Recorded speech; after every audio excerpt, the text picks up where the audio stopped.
Hi, everyone. Welcome to another webinar brought to you by the NBDA. This is Rochelle, the Development Director of the NBDA. We are so happy to have Brian Hawkins with us today. He is from Fixture Lab, and he's going to introduce himself right here. Thanks, Brian. Thank you. Hey, everybody. First, I want to thank the NBDA for giving me a chance to do this talk today. I hope it's super helpful to you guys. I am Brian Hawkins, like Rochelle just said. I own Fixture Lab, and we design retail stores, especially bike shops. We also do fly fishing and other outdoor sports. They tend to be all independent stores, well, mostly independent stores all over the country. Been involved in hundreds of stores for the last, oh my goodness, 10, 15 years. So got a lot of experience in this, especially in the bike world. And what I'm gonna take you through is a lot of my learnings over the years about what goes into designing a great space. And there are things that I would like to bring up to every single store early in the process so that we can jump ahead, so that we can take advantage of a good process from the get-go. I want to start by acknowledging that there's different phases or different things necessary to build and to maintain a great store. You have in these three here, you have the design of the store itself, which is the premises, the building, the overall design, the floor plan, that kind of thing. And that's primarily what we're going to talk about today. But then we also have merchandising, which is the stuff that you put in the store and how you show it, obviously. We'll be talking a little bit about that today. But then there's also operations, like what your employees do, how you operate the store, your business practices, things like that. Clearly, those have an impact on a great store. All of these things are linked for better or for worse. And if any of them is weak, the others have to make up for it inside your store. If they're all weak, then probably the performance of your store is also going to be weak. And the last point I want to make about this thing is that you can't expect that the design would make up for any operational problems that you had. Great design of the store can't make up for bad practices when it comes to running your business. It can help, it could certainly help, but you can't expect it to make up for it completely. So if you're having issues with the store, with the performance, it behooves you to think about these three different areas, decide what the real problem is or where the biggest problems are, and address those. And if you want help thinking those things through from an outside perspective, my contact information is going to be at the end of the presentation. So, and you'll be able to track me down very easily through Fixture Lab if you want some help thinking that stuff through. A couple things that I want to say before I dig into the meat of it, and that is, just like I just said at the very beginning of this is all the input here is coming from my experience in working with hundreds of stores, doing all kinds of different things. These are things that I end up repeating almost every single store. And like I said, I would like to take advantage and have the stores get this information as early as possible in the process to help advance things as quickly and as efficiently and get the store off on a great foot. Of course, there are going to be exceptions in what I'm saying. I'm going to show you a whole bunch of ideas. And as soon as I propose that something is a best practice inside what we're talking about, you're going to be able to come up with 3 examples of stores that do exactly the opposite, that are very successful. And that's super true. I mean, sometimes, well, especially in design, sometimes the best solutions are the things that break the rules that everybody else has set. So I acknowledge that fully. However, in general, if more stores paid attention to more of the things that we're talking about here, overall, the quality would be increased in the stores out there. One last thing, Every idea here that I'm showing you isn't a good idea for every store at all. I'm not proposing that everything that I'm showing here is something that every store should be trying. There's a lot of different ideas. I mean, you could never do all of these things anyway, but you know, some things are just not going to be right for your store. So don't stress over the fact that you might not be able to implement a thing here, a thing there, inside there. And I'd be happy to help you think through what you can get done there. So this is the way this is going to work. I'm going to have, well, I don't know, it's like 8 major areas here that we're going to talk about. I'll summarize them at the very end so you can take a screen grab, or you could go back and view the video again if you want to get all the details. The first thing I want to talk about though is that great stores have a design heartbeat. What I mean by that is great stores decide who they are, and deciding who you are is potentially a challenging process because you have to sit down and think about your brand, think about the way the store looks, think about your customers, but they decide who they are and they stick to it. Just like planning for any kind of a brand and any kind of communication, your store is a communication device for your brand. So you got to decide who you are so you can execute that over and over again. And then they build on the theme. Great stores build on that theme instead of creating new ones all the time. We're tempted to reinvent things constantly in retail, but a lot of the time, that's not exactly the thing that you should be doing. Let me give you a couple examples. If we were in a room and you could raise your hand or yell this out, it would be handy, but since we're not, I'll just ask you and assume that somebody knows the answer. What store are we looking at here? Certainly you can come up with the store that's being shown here, or the store that's being shown here. I'm not showing you logos intentionally.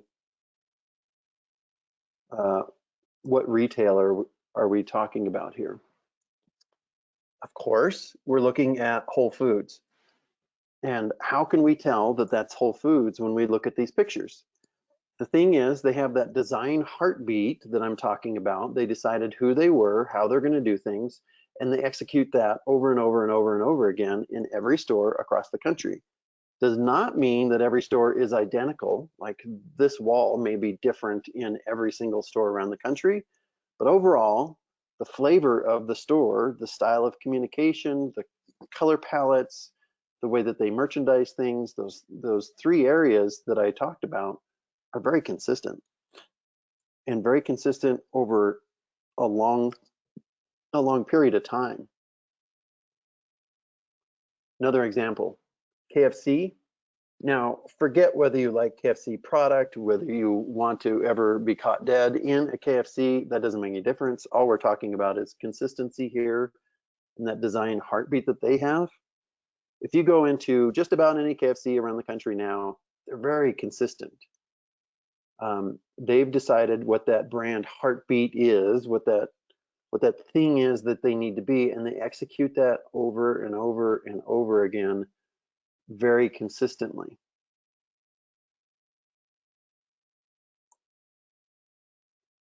Target's another great example. You could look at a little piece of this photo, like just the circle here, and you'd be able to tell me that that was a Target store. It's because their design heartbeat consists of a red Target symbol, that red color, usually on white, very consistent with the way that things look around the country. So they've decided who they are and what they're going to look like, and they execute that all over the place in everything that they do. Big thing that I want to talk about here is the fact that because I'm talking about them executing that brand heartbeat over the long haul, they're probably going to get tired of their own look, get tired of their own brand way before their customers are going to get tired of it. And I see that a lot in retailers where because you're in your store 24 hours a day, it seems like every day of the year, you get kind of tired. You get fatigued of what you have going on there, and you feel like you want to reinvent something new. It's not necessarily the thing to do just because you feel that way, because you got to think about what your customers are actually taking in. And your customers are probably not tired of your brand if it's executed well inside that store. So don't just change things because you are tired of them. Chances are your store has more life in it than you expect. And just think about, when was the last time you went to a Target and when you got to the parking lot, thought to yourself, oh, I wish that Target would change their logo or change their color. Like, you just don't think that way. Your customers aren't thinking that way about you either. So if you're crafting what you're doing well, it's going to last for quite a while. Inside a bike shop, this is a kind of an old example, but it's a good example. That design heartbeat consists of things like the orange color, the orange line that's here that happens around the store, the white that those colors are on, the brick, the wood, stuff like that. And you see that executed around the store as we look around there, and that orange even shows up in the lids of the bottles there. There's a secondary color in the store because they're a giant dealer and there was lots of blue kind of naturally built in there. And when we get to a different area of the store, like the service department here, rather than inventing a new thing, like changing the font and doing a completely different color, we executed the exact same font in the exact same color, handled the exact same way with that little soffit kind of structure thing there. So that's what I mean by executing the same thing from the same design heartbeat around the store. And then when a play area needs to be built, you just look for ways to execute that exactly the same way as you've already executed in the rest of the store. That makes everything cohesive, pulls everything together, makes the design much better. When we did this sign, it wouldn't have made sense to use a completely different font than we had used in everything else in the rest of the store. I'm not going to labor this point too much because it happens less and less now, but taking the bikes off the ceiling can be amazing. I get it. I completely understand the temptation to put bikes hanging from a ceiling because you've got a limited amount of space. You've got a lot of product. Bikes are a pain in the butt to show and to store.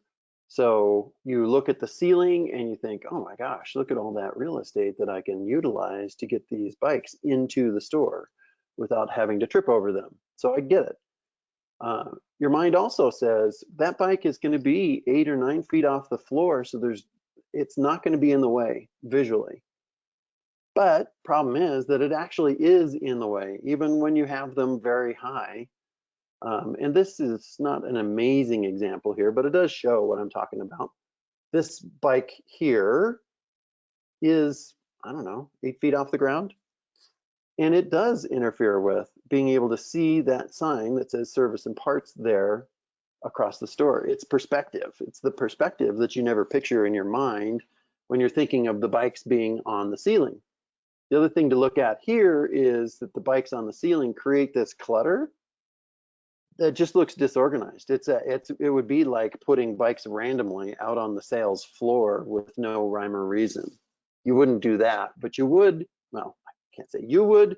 A lot of people would put bikes all over the ceiling without even thinking about it. Okay, this is full cycle. I did not ask them if I could use them as an example, but I think they don't mind, or they won't mind, because this terrible example that I'm starting with is redeemed by the next thing I'm going to show you. When I started working with them years ago, this is what it looked like. Millions of bikes on the ceiling, and we were talking about the design of the store and how to update it, and I said, okay, you're not going to like this. We're going to take the bikes off the ceiling. They were like, oh my God, no, you are not, because there is no way we could do that. Long story short, we ended up working on different ways to store the bikes that were on the ceiling, better practices in terms of managing that product. And we did get the bikes off the ceiling and they haven't looked back. It's so much better. This view is very similar to the last view. I got as close as I could since I didn't take the two pictures thinking about this presentation. They're not perfectly the same, but this does definitely show you the contrast of the two worlds. This door up here is this door right here. And you can see how taking the bikes off the ceiling, oh my gosh, it just changed the store enormously. Look how you can't see this thing, this arch at all. You just barely see the top of it up there. You can't see it because of the bikes on the ceiling. Not that that's a really important portion of the store to see, but also think about the fact you wouldn't be able to see this women's sign if those bikes are up there. You wouldn't see this if those bikes are up there. Let me show you another example, same store, opposite direction. This is looking back the other way. The before and the after. Suddenly, when you take the bikes off the ceiling, the lights can now do their job because there's not a bunch of shadows from the bikes. You can see the service department back here now. Everything feels much lighter, feels way more professional. The product feels better, like it's a better quality product.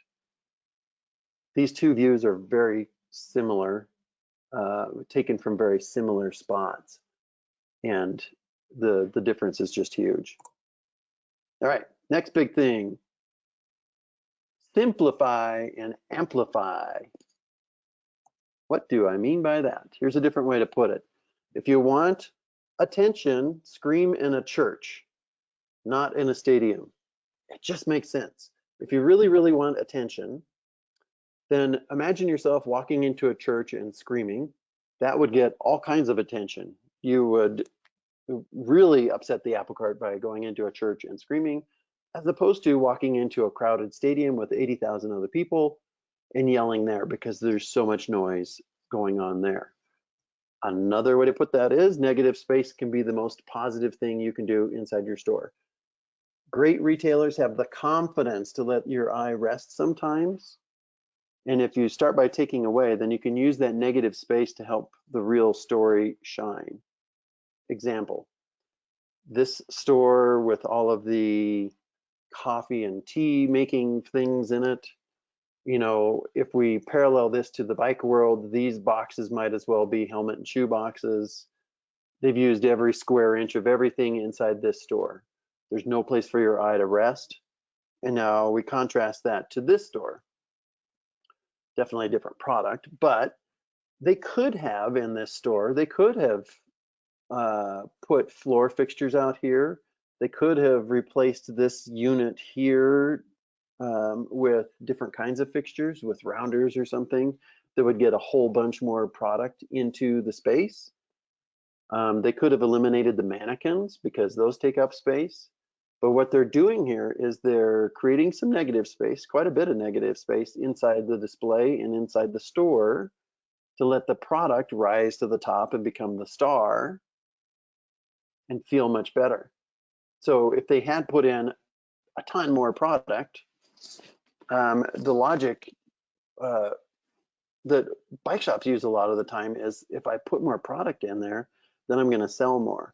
You can kind of see in this kind of a case where putting a ton more product into this kind of a space isn't necessarily going to sell more product for you. In fact, it probably sells less and it makes the product feel less special. Bike shop again with the every square inch taken up versus a wall where you can see some negative space. Hard to compare sales between these two examples because I don't know what that is, but we can see that the negative space in the example to the right does a great job of making that product feel special, giving you a chance to tell stories about the product, and making it feel like you really care about this stuff. Other examples of the same thing happening. Maybe it's a very simple, elegant riding map on a very clean wall behind bikes. Tesla stores do a great job with negative space inside their stores. They could fit a bunch more product in there, but they know that just putting more product in the store doesn't equal more sales or a better brand. That design heartbeat that they're looking for is giving you the negative space that you need. Inside a bike shop again, this is the Alchemy retail store that I helped with here in Denver. This faces you when you walk in their front door. And we were very conscious of the negative space around their whole store. I'll show you a couple other examples here too. Nice, clean, simple wall behind the bike so that the negative space helps the bike shine. Another part of the store, same exact kind of a thing, only using a banner this time. Remember the design heartbeat that I talked about in the first slides? The design heartbeat of Alchemy looks like this. Like if you pick up a brochure or look at the website or whatever, it feels like this.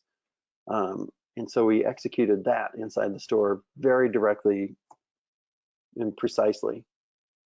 These displays, this is a display that I make for consumers that shows a bike on a wall. It does create some great negative space, so we use that inside the Alchemy store. And then doing things like the headlines on the wall with all that negative space around it. Like I said, it tells the story of the product in a way that putting a bike rack there would not. Another example, very similar execution though. In this one, you could see where the store could have put in a big Rudy rack or a big bike rack that holds 50 bikes. That would be way less interesting than what they've done, be less negative space, and probably wouldn't help their brand as much. So think about that. This is a store in New York, and the thing that I'm thinking about as I'm looking at this is also remember that bikes are see-through. In your mind's eye, a lot of the time, bikes are kind of solid or they're not as see-through as they really are. But if you look at a bike, you're looking through the wheels, the spokes, the frame, the bars. There's very little substance there to really grab the eye. So when you're creating negative space for a bike product, you want to back it up with something very simple. The most effective ones, usually the most effective backgrounds are like extremely simple. Maybe not even an image back there, because that tends to fight with the bike. So the more simple you can back up a bike, the better you're going to be actually creating negative space for it. This shows helmets utilizing negative space nicely. They could have put more in there, but they didn't. And the way that they're merchandised tells a story about the quality and how proud they are of that product. Same thing with these wheels. Great negative space, interesting display. That's a powerful display. Next big thing is, if you want to stand out, use one color, not a bunch of colors. It fits right along with screaming in a church instead of a stadium. In people's mind's eye, I hear a lot like, we want each of the different parts of the store to stand out. So we're going to do each part of the store in a new bright color. Problem is, the more colors you add to a space, the less any of those colors make anything stand out. So think about, there's a number of examples here. This kind of a space here, if there were a number of colors throughout that whole space, it would be hard to perceive from the outside looking, as we're looking here, it'd be hard to perceive that that's all one space. It wouldn't have one big impression if they were using a whole bunch of different colors. This store decided that the one color that they're going to primarily use is this kind of tan off-white color. And the thing I want to talk about here is letting the product shine. They've decided that they're not going to paint, they're not going to put colors in this store that fight with the product. They're going to put colors that support the product, which is another mistake that I see happening a lot of times in bike shops. You've got some bright products, the clothing's awesome, bikes are usually bright colors, and then people have a tendency to want to paint the stores bright colors, and then that just fights with the product. These are pictures I just took the other day. These are days old from the mall of other national retailers doing the same, with just selecting a single color or a very small family of colors and using those, as opposed to trying to diversify and using a whole bunch of different colors. So you can definitely do a store with different colors in it. That's not at all what I'm saying, but you got to entertain the thought that maybe having a dominant color is going to help you more than having a lot of colors. Inside a bike shop, it might look like this, where you have a wall here and there that is the color that we're talking about. Maybe that matches the service signage, which matches the category signage, which would match the signage that would happen on top of the fixtures there. That kind of a thing creates that design heartbeat that we're talking about, and you utilize that one color to make an impressive statement. Same with this store. We did that wall, the orange, and then we very intentionally made the lights match the wall in terms of color to pull off the orange theme that we're talking about there. This one doesn't use a single color, but it does utilize the negative space nicely, and it is a very limited palette that is doing the same thing as what our single colors are in the other examples. This store here, the single color that they've chosen to go with, or the dominant color, is that color of their concrete, of the cement, the warm kind of brownish gray color. What that does is it really allows the product that's in the foreground here and all the product to stand out against that, which is very much like this example that we already looked at.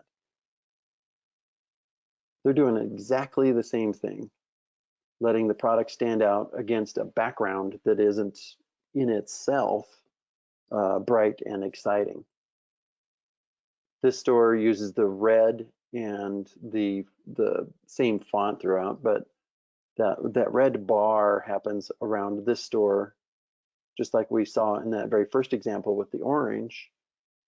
And that is their dominant color, along with some wood colors and some nice gray colors that kind of just support the product nicely. This looks like a Bianchi store. I don't know where it is, but so it's kind of cheating because Bianchi does a great job of only one color, but it does still show that the dominant color works really nicely in creating a very special feeling space here. This is the store designed in Santa Cruz. It wasn't done yet when I took the picture, but it does show the color matching between the lights, the doors, and the carpet. And if you were to look at the real store or the finished store, the signage matches and all that. So we picked that dominant green color and pulled that throughout. That does a lot of hard work in terms of unifying the whole store. One last point here. You can think about wood being a primary color. This store in Bee Cave, Texas, definitely uses the wood as its primary color, as its dominant color, and then there's other nice grays and whites in there. So we selected the wood color and ran with that and didn't reinvent the wheel all the time. Along with that, I want to talk about adding depth by adding texture. Texture is something that gets ignored a lot, I think, because people are fascinated with color and they think about, well, what colors am I going to paint the store? What am I going to do there? But texture is just about as important as the color inside of a store. What do I mean? I was looking for pictures and I came across some pictures of this great motorcycle store in Austin. And as I was looking at this, I thought, okay, there's a lot of great textures happening here that really works well. How would I contrast that? Like, what would a bike shop do if they were going to do this? And I thought, well, okay, this is what they would do. Maybe. I'm not saying you would do that because you're listening to this webinar and you're going to be so much better than that. But in general, you could definitely see this happening. Bike shop might just paint this wall a color, a bright color, no texture, just a bright color. Then they might just do a sealed cement floor that's got a little bit of texture in it itself. Not terribly interesting, but it's got some of its own texture there. Then they might not go through the effort of having the log with the shoes here. I'm going to show you what this looked like before again. And then they would have a picture of people riding bikes on the wall there, just a photo. So this is what it looked like before. You can see all of the nice textures and how much that adds to the presentation there, as opposed to what we just looked at. Texture throughout the store can go a long way to making your store feel special making it feel unique from everybody else and supporting your product nicely. This wall, everybody, just about everybody has a wall kind of like this in their store where it's near drinking fountains or the bathroom or something. They could have just painted this wall white or gray, and that would have been fine. It wouldn't have attracted attention because it was ugly. But having the nice texture of the concrete on the wall there, and then the pattern of these graphics on the wall really does a lot of hard work. It makes that store feel much, much better. So if you're tempted to paint a wall, at least give yourself a little thought and say, I wonder if there's some texture that I could throw in here. There are a ton of awesome products out there these days that we can utilize to add some easy texture. This is wallpaper. By the way, while I'm here, if there's anything that you see in here or any ideas that crop up and you want to talk about how to get those, let me know. Like I said, my contact info will be at the end of this. Because I do this all the time, I have lots of great resources that I can share. But there's just so many great things out there these days. The flooring that's shown here would be fine if it were just cement, but it's so much more special with that mosaic flower pattern on the floor. You rarely see floor getting that much attention inside of a bike shop. This one certainly is using a lot of color. It's a cinder block wall behind the guy there. Since we're talking about texture though, the pattern that those colors create and the way that that's all painted on there becomes a big texture. So rather than just painting that wall a bright color, it's kind of cool to have a pattern back there. Again, if you're thinking about painting, think about what you can do to add some texture to it as well. This wall, I know it's hard to understand how it's working here, but this is a glass wall inside of a store that divides two different sections. And it would have been fine to just put plain glass into this location, because then it would, you'd have a perfect view from one section to the other with just plain glass. But they decided to use the wavy glass between the two sections, and it adds a whole bunch of interest to it. Makes it feel like you've paid attention to every detail in the store. And if you pay attention to every detail in the store, then you must be really in love with the product, and you must be paying attention to every detail there too. So that's just a good example of simple adding texture to it, doing some hard work for you. Heck, add wood walls. Wood is very popular right now. Many stores are adding wood into their stores. Again, there's resources that I can share with you to tackle all kinds of different things. Additionally, if you're doing wood, you might as well think about doing something like laser cutting a message into the wood or logos into the wood. And I can help do that if you want as well. Just entertain ideas like that. One more KFC example here. I guarantee that this wall isn't a real brick wall. I guarantee it is fake brick that's been painted. So they could have just painted the wall, and the graphics would have been a heck of a lot easier to install if they had done that. But they added the fake brick, they added the brick, they painted that, then they put the graphics on top of that, then they put the great wood texture in the shape of Kentucky on top of that, and put stripes on top of that. All of these patterns, textures, and things are adding to create a whole bunch of depth inside that display there, which is super interesting to the eye.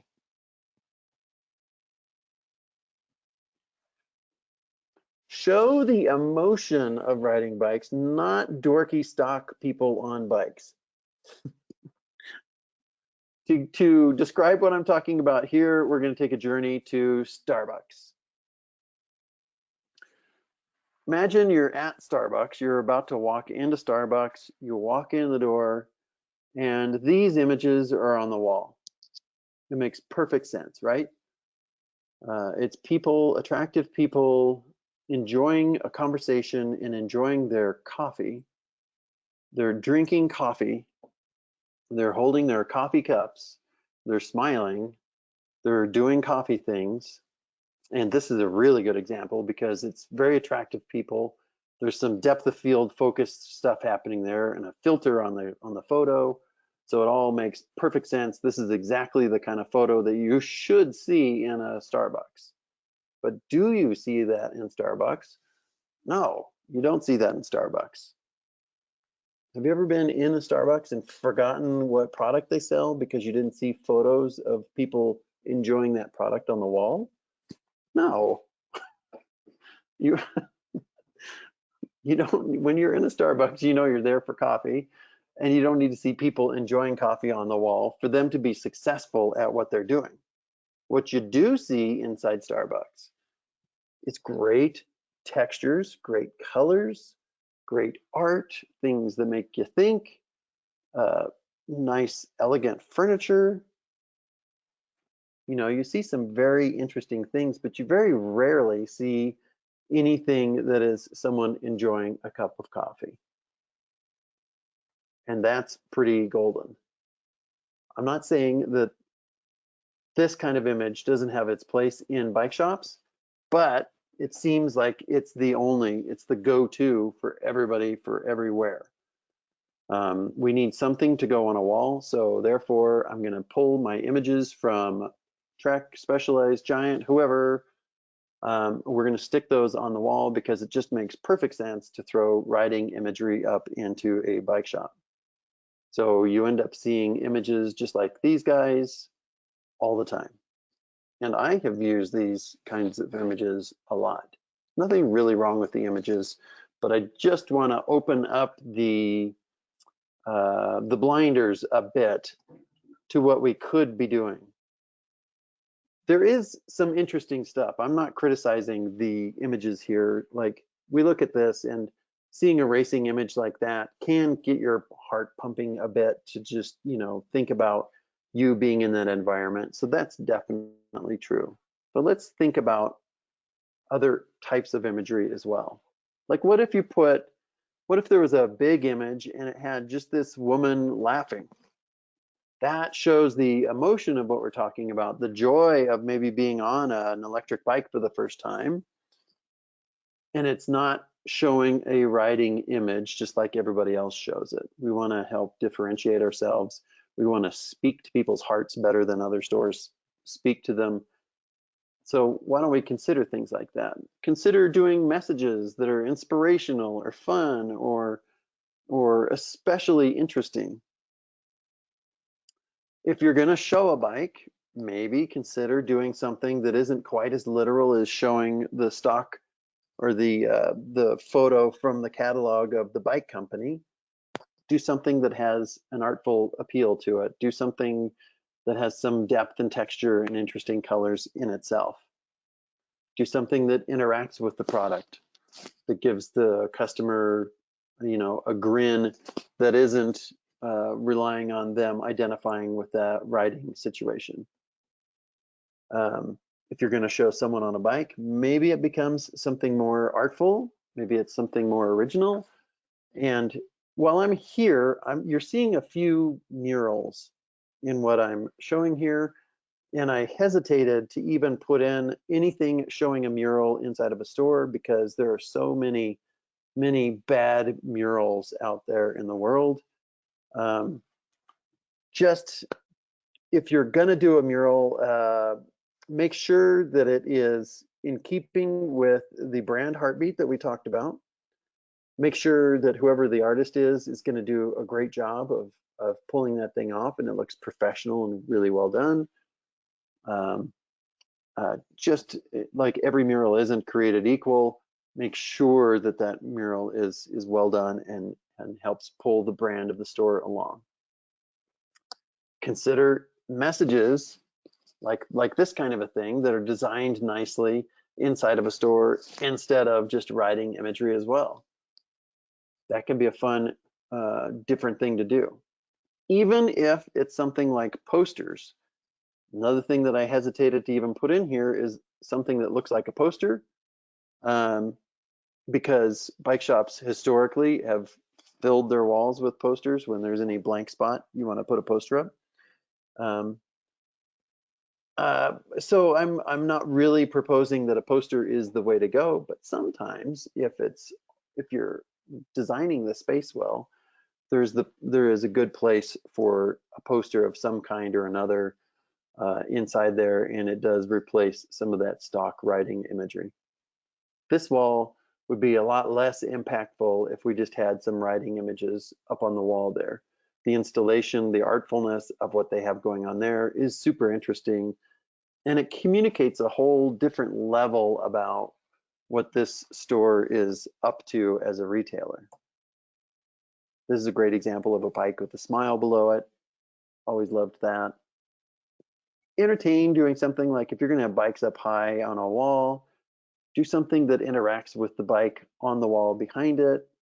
That's kind of a fun thing. Communicates the emotion that we're talking about without having to show a writing image. Sharp stores have sharp edges. What's a sharp edge? A sharp edge is just that. Like, picture anything in your life that has sharp edges. A rock, maybe a piece of furniture, whatever. Something that has sharp edges. Now, the opposite of that, or in contrast to that, think about what happens if you take that thing with sharp edges and you sand off the edges, or you round out those edges. Then what you have, instead of a sharp object, is you have a dull object. And I want to make sure that our stores have some sharp edges to them to keep them interesting and not dull. Examples.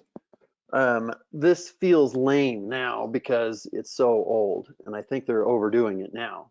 But remember the first time you saw cows trying to sell eating chickens. You thought, oh, that's weird. That's edgy. That was a sharp edge for them that made it very memorable and sticky.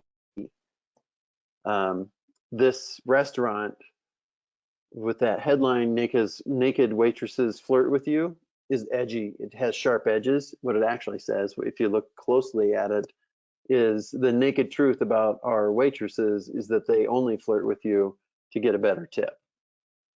That's a fun edge, a sharp edge for that pub that makes it memorable and makes you interested to go in there to see more. I know that Cards Against Humanity is not a store, but it's a great example of sharp edges because their whole brand is very sharp edges. And it's kind of, it's just interesting because the brand lives on the edge there and has so many sharp edges. Chipotle, historically, this is an old example, but historically they've had some really great, as a retail space, as a restaurant, they've had some good sharp edges. Literally on the store itself, like there's some sharp things happening there. But the communications inside the store and on the product itself have been edgy, have had their own sharp edges, which helps that and helped establish that as a memorable brand. Egg Slut is a place in, I think this was in Las Vegas. Just the name itself is a sharp edge that they decided to keep. Liquid Death is really just water inside of a can, but they've branded it with very sharp edges, so to speak. And by putting copy like this on here about the proprietary thirst murdering process, beginning with the liquid death forming a rope of veins to wrap around your thirst's head and strangle it, those are very sharp edges for what is actually just water. Makes it memorable, makes it so you're gonna pick that thing up the next time you see it again, you're gonna share it with friends. And we want some of that kind of a thing happening in stores. And I'm not suggesting extreme examples everywhere we go, but just think about it, consider it. Even something very simple like this, like just a fun sign inside the store, or lots of fun signs inside the store, make someone giggle. Nog doesn't do this anymore that I know of, but they were a brand that was kind of built with sharp edges in it. Some of the things that they did were just downright offensive. They were very conscious of trying to have their own sharp edges to become memorable, like I've said. And even if you're going to do something dumb like a hand towel dispenser inside the store, you could be looking for a sharp edge even in a dull opportunity like that. Like, just think, what could we do that's within our brand heartbeat that would be more interesting than just the same old thing. So look for opportunities like that to keep sharp edges in your store. One last example, give a man a fish and feed him for a day, teach a man to fish and feed him for a lifetime. Teach a man to cycle and he'll realize that fishing is stupid and boring. It's kind of edgy. It's not really going to offend anybody. And it's fun to have that in the store. Makes people giggle, makes them remember it. This one wins for the biggest duh award inside the presentation here. And that is, I'm proposing that you light your store well. Who doesn't know that, right? The right light on products, like the difference here that we're looking at, can make all the difference in the world on the product. So when you put light on it, it makes it look that much better. Everybody on the phone call is saying, or in the webinar is saying, yeah, duh, we know that. We've heard that 1,000 times and we do it. Problem is, I guarantee that just about every store that I walk into has situations like this one where there isn't enough light on things. So I'm just saying, take a step back, look at the way your store is lit again, make sure that you have good light in there. It's the best practice of great retailers. There's no question about it. There's 4 different kinds of light in your store, basically. You've got ambient light, which is the overall light level, and it's usually like high bay lights or fluorescent lights or something like that. Those bring the light level to a certain point. Then you've got spotlights, which highlight the products. Then you've got task lights, which are, picture in like a service area where you're going to be working using that light. And then you have decorative lights. This store here, Blazing Saddles in Sonoma, you can kind of see all of the different lights that we're talking about, with the exception of the task lighting, which is in the back room. These are the ambient lights here, these fluorescent fixtures, and then there's spotlights along there. Then there are decorative lights up here and decorative lights over the cash wrap. The story here is when I designed the store and put these lights into the model that we're looking at, the store came back and said, we were talking about it and we don't think we need those lights. I was like, why? And I said, well, there's a window right there, so we feel like the lights aren't going to do much good. We don't need any more light right there. I said, aha, well, these lights are put there a little teeny bit for light. They're going to add some warmth to the product that's down below there, but they're mostly just decoration. They're helping to pull the aesthetic of the store off to make it feel the way we want it to feel. So don't overlook the opportunities for lights to pull your design along. Think about this picture in relation to texture and color that we've been talking about. So you can kill all these birds with one stone. You can add light to the store, you can add texture, you can add color, you can add interest, design heartbeat, you can do all these things all at the same time, and lighting is a great way to do that. Inside this store, the spotlights are down the middle there, those white ones. These pendant lights here, the dark ones, those are actually their ambient lights. Those bring the light level up. And what they did was they chose a fixture that's elegant, it looks like their brand. So it is decorative and ambient at the same time. It wouldn't be the same if they just threw fluorescent light panels up here to go alongside of those spotlights. They're looking for the aesthetic of the light as much as they're looking for the light in the store. Same with these green lights that we already saw in that other picture. These pull the color palette along for the ride inside the store, add some design. They also add ambient light into the store all at the same time. These lights do a good job. You can buy those from CB2. Those are elegant looking. They add a little bit of light to the store. Don't forget that your lights can be a color and they can help you to pull off the color that you're showing in the store. A couple last little notes here about lighting is don't worry about overlighting your store. It's very hard to overlight a store, especially a bike shop where you're not going to spend $50,000 on lighting. Don't worry about overlighting. Do use the right lights though. Like, don't just put in 1,000 fluorescent fixtures and turn that ambient light up to level 1 million so that the store is really bright that way.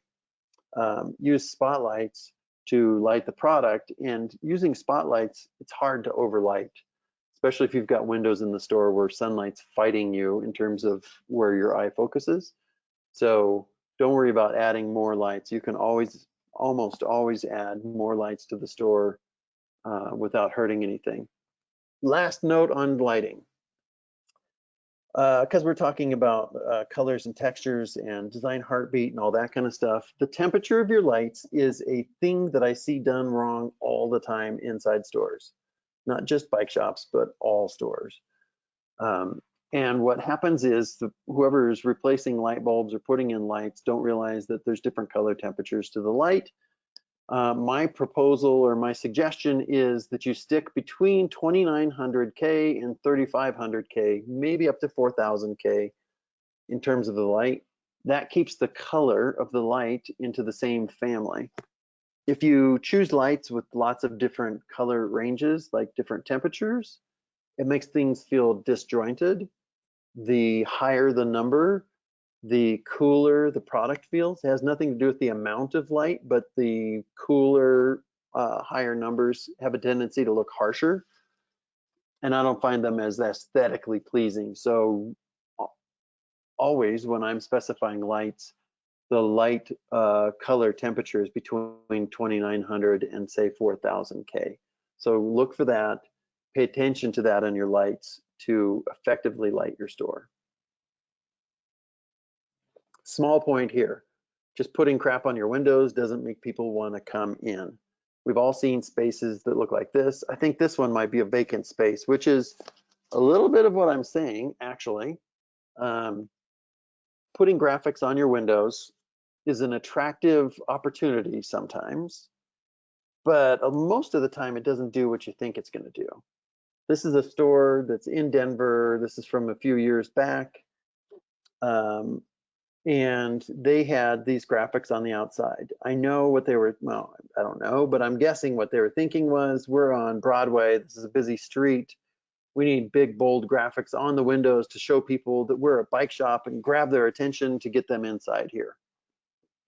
So they've covered the windows with these graphics. There's way better versions of graphics for your windows than this these days, of course, but in making the point, the picture I'm going to show you next is the exact same space without those graphics on the windows, handled differently, and it's so much more effective. This is the same space. It was purchased by a different company. They still sell bikes. They also sell outdoor apparel and snowboards and skis. They handled the windows a little bit differently, so that's definitely a change. They painted nice, put a nice logo out front, but they took the graphics off of the windows. And the thing that I want to look at here is how much more attractive and intriguing that store is when you can see into it, even though you can't see the products themselves in those windows very well. There are bikes in there, you just can't see them because they're off over this direction inside that space. Even though you can't see the product per se, like you can't pick out, except for maybe that shirt, you can't really pick out too much individual product. This is still way more inviting than this kind of a thing. So just think about that when thinking about graphics in your windows. Context is everything. Merchandising, creating stores is a lot about creating context.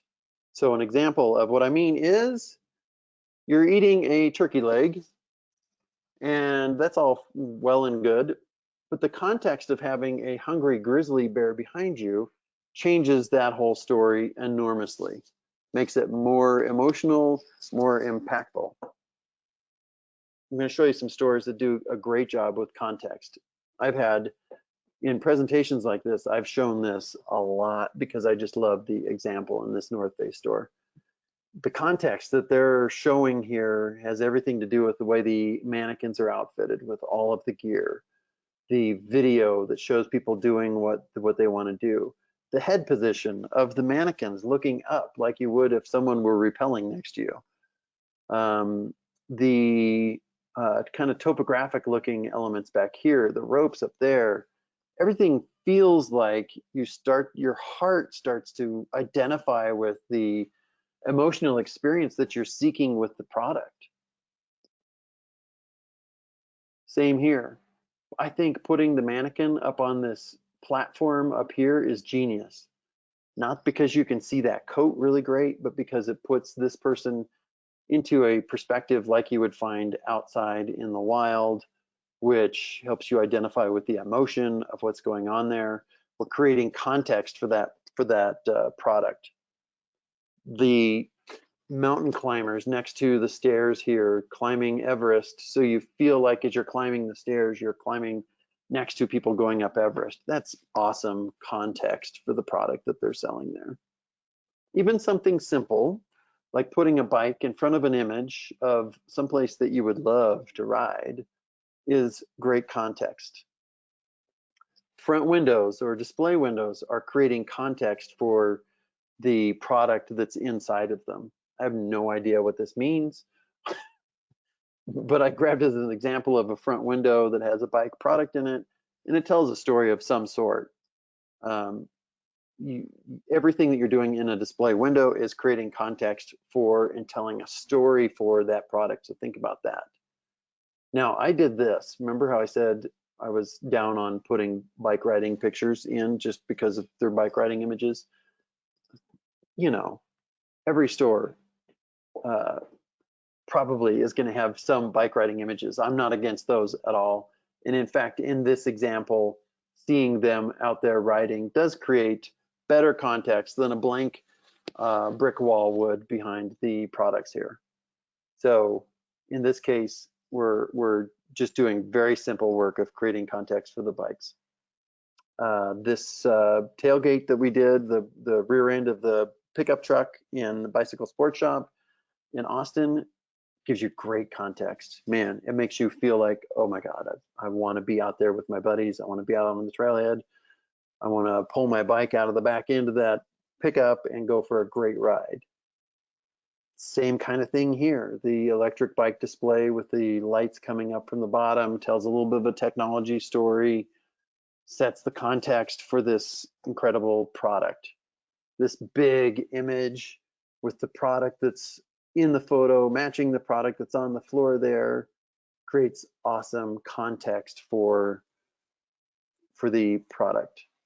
Note here, when you're dealing with a great product like the bikes that we're talking about, the context isn't always just riding.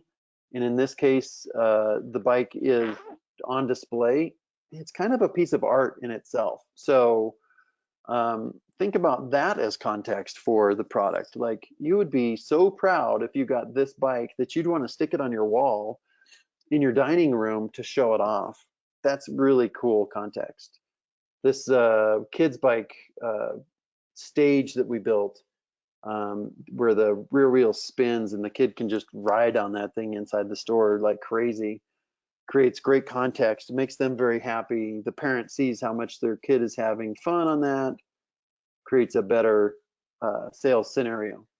We're very close to the end here. Question is, would you drink milk that was only 5% bad? Of course you wouldn't drink milk that's 5% bad. Small things really, really, really matter. So I'm proposing that you pay attention to the small things and to the last 5% in your store as a way of pulling the whole store in a massive way forward. Little things like this little sign that's on a door, just being a little bit more edgy. It has that sharp edge that just a plain open close sign wouldn't. Putting messages on something like a fixture inside the store that has something inspirational or whatever. Building messages into, this is on a sidewalk in a kind of a shopping area in Denver. These little touches, that last little bit does a lot of work towards helping to pull off their brand and keep the customers engaged. Putting interesting quotes up on the wall, handling it nicely with great fonts, designing everything very well. Heck, just put your promises, put your core values up on the wall. Utilize the space in very attractive ways. Pay attention to the nitty-gritty little details inside the store, and that has a massive effect in the overall perceived value of the store. Warning, some products inside may cause goosebumps and elevated heart rates. Give them something to read while they're filling up their water bottle about your shop values. Could easily see this wall not having anything on it. That last 5% wasn't done, but this is so much more engaging. Inside the dressing room, these signs are by their hooks, so that you can separate the clothes into the different hooks as you are doing the shopping inside the dressing room. This is a great little example. I've used it before, but you know, it's fun. That's a mirror in a dressing room. On the mirror, on the back of the door, there's a sign that's backwards. And when you close the door, when you get into the dressing room and look into the mirror, this is what it says. It's a great little surprise. It's a tiny little thing inside the store, but it's super engaging for the customer. And you hear people walk in there and giggle, which is fantastic. This is a great example from a specialized store. Most people will never see this wall. They'll never see how tidy the service department is, but that last 5% that they did speaks volumes to the quality and the caliber of this store. Same with the bathroom. We've all heard this before. Do the bathroom well, because that indicates that you pay attention to the details. It's absolutely true. The last 5% here shown is this hang tag for Alchemy that we did that has product information in that hang tag. Has the pricing information. It also has a birth certificate for the bike. On the birth certificate, it has all the specifications, all the angles, the weights, things like that for this particular bike. And it's held together by a great embossed leather keychain that the person who purchases the bike can use after they've purchased the bike. It's a great little attention to the details for a handmade bike. You know, it's that last 5% that really make that sing. When you're merchandising, throw some plants in, throw some extra little merchandising tools into the displays that you're doing, because that last little bit, again, does a lot of work. Richardson Bike Mart did this in one of their stores where they used some really unique wood in the store. So they're telling the story, which is just genius. Tell the story of where you got the wood in the store. Great little detail. Instead of just saying employees only, we said top secret, alchemists only. A little bit more fun, way more interesting. If you're going to do a display, think about 3 dimensions, think about how you could spice it up, do things, again, 5% better. Just do that last little bit. What I'm talking about could be as simple as making sure that all of your category signs have signs in them, all of the opportunities to do that, and all of your price tag product information cards have information in them. You know, you see them empty all the time. The last few percent that we're talking about here, just getting that right is an amazing change for your store. And I want to pretty much end by saying, I acknowledge that last 5% is a real bitch. It is the hardest. It is the hardest. If you've gone through a redo on your store, getting down to the end there, you're tired and the store's been a mess, but it is so worth it. Like, I can't encourage you enough to really stick in there, hand the baton to someone else who can take that last 5% and do it inside the store. Okay, get ready to take a screen grab if you want to, or come back and review the video. These are the big points that I had throughout the presentation. And I guarantee that if you addressed each and every one of these, maybe not in the same way, but I guarantee you if you look at each one of these things inside your store is going to be better. Stick to your design heartbeat. Take the bikes off the ceiling. Embrace your negative space. Consider using a single predominant color. Use texture as much as you're using color. Show emotion, not just people on bikes. Keep some sharp edges to the design of your store and the brand of your store. Light your store well. Don't cover up the windows. Create context for the products. And please don't ignore that last 5%. I want to end with 2 quotes that will encourage you and inspire you. Quote number 1, start by doing what's necessary, then do what's possible, and suddenly you're doing the impossible. I love that. That's exactly what doing a store is like. Daily practices of doing the little things the right way creates an amazing environment for your customers. Next quote is from me. That's me in the picture there. If it doesn't kill you, it makes you a little bit weaker, so the next thing will kill you. Okay, that's not actually that inspirational, I guess. Here's my contact information. While this is up, I wanted to encourage you that if you want to, if you're a member of the MBDA, and if you're here, you are, if you want a free consultation, I'm offering that for the MBDA as a benefit to being a member of the MBDA. Call me and let's talk through whatever the issue is that you have high on your list, and I'd be happy to walk that stuff through with you as a service for the MBDA. I want to thank you again for having me here. If you have any questions, I don't see any questions in the question blank there, but if you have any questions, now would be the time to ask them. And again, I just want to thank you very much, and hope you guys have a great day and a great week and a great year.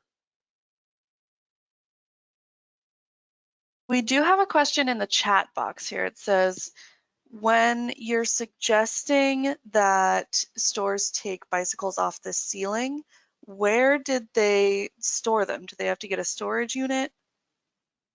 Okay. In their case, it's usually a number of different things that we tackle when that is the challenge for us. Sometimes it's the buying procedures that they have for the store and how much product they're actually going to have on hand, because a lot of times whoever's doing the buying and bringing in the product is not doing you any favors. So that's one thing. Another thing is in their store, that specific full cycle example, we ended up, as we constructed the walls for the space, we ended up creating some ability to store bikes in a back room on the second floor above the area where they're working on the bikes in the service area. Getting more efficient with the way that the bikes are displayed on the floor is important. So in the big picture, full cycle did lose, like if you counted all the bikes on the ceiling plus all the bikes on the floor, they did actually lose bikes off of, you know, out of the store when we took them off the ceiling. It didn't hurt them though. I mean, it's helping them. Sales are better as a result. Could also be common thing that we run into is offsite storage for bikes that might be hung on the ceiling.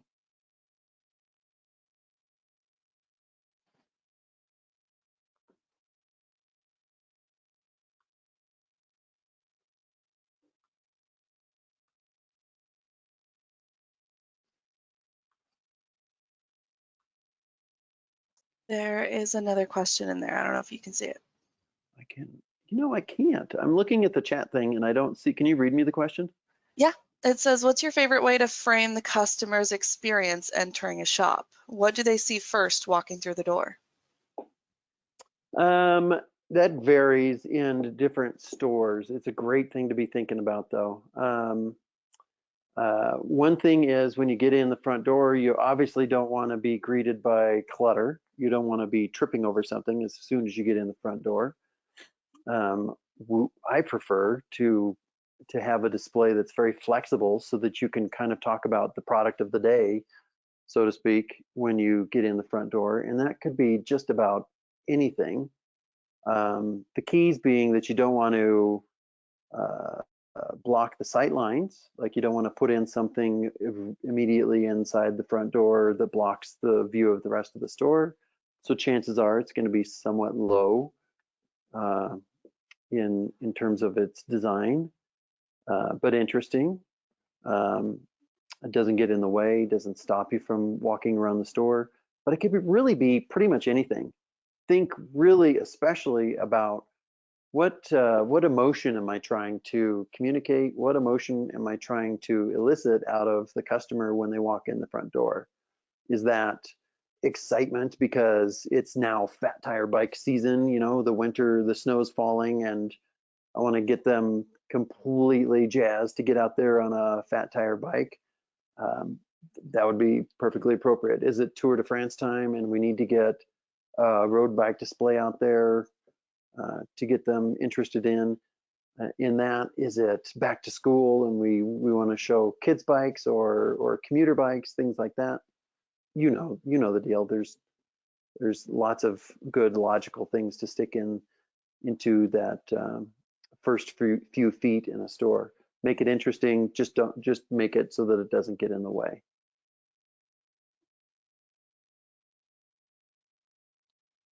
Great. I think that's all of our questions. Thank you so much, Brian, for joining us. Thank you.